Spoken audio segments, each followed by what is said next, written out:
Well, I can't say it often enough, but the headlines today say it all. Energy prices through the roof, and businesses and homes are going to suffer this well down the track. I'll have something to say about that later. But it is the price we are paying for ideology trumping reality. Let me return briefly to this energy crisis that is finally starting to hit home here in Australia. It's becoming clear that the problems for our energy grid only begin at electricity prices. There is more. The elephant in the room is now gas. I might add, those who demonise fossil fuels because they want to attack coal will never tell you that gas is a fossil fuel. However, on the gas front, there was a new development last week that deserves ventilation. Cop this.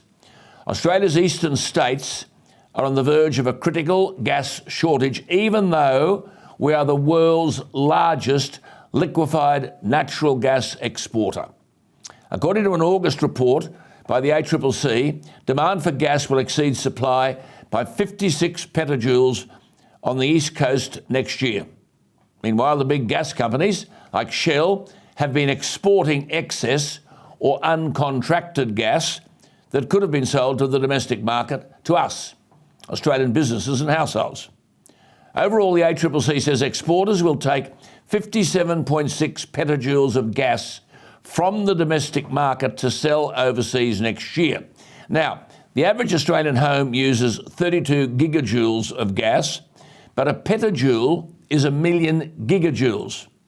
So imagine 56.6 petajoules of gas taken from us and sold overseas. That's equivalent to the gas usage of 1.8 million Australian homes, a fifth of all occupied dwellings, the gas exported overseas. We shouldn't be surprised, given that 80% of the gas is exported to whom? 71% goes to China.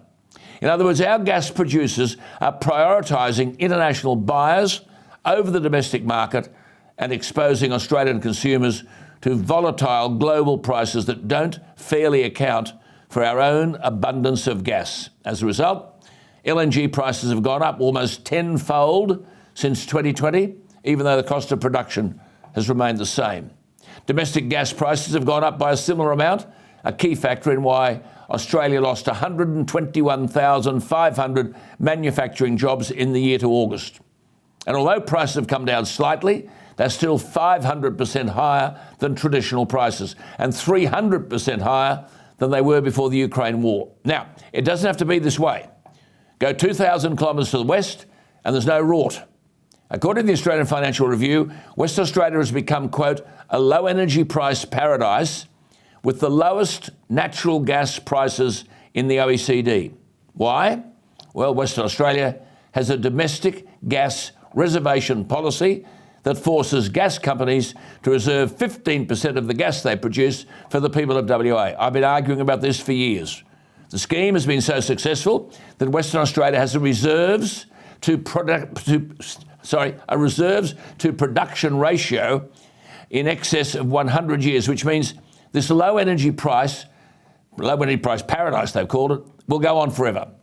Look, it's common sense stuff, but of course, federal Labor won't support a gas reservation policy.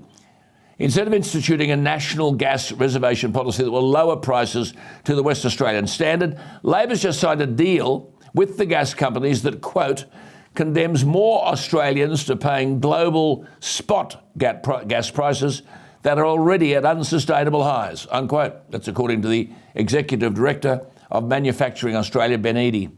The short point, Labor has locked us into sky-high gas prices that have been driven up by a war on the other side of the planet, even though we have an unparalleled abundance of our own gas right beneath us. If this isn't un-Australian, I don't know what is. When will political leaders in this country understand that flogging off our resources and leaving Australians and our industries high and dry is counter to the national interest and it's appalling economic management?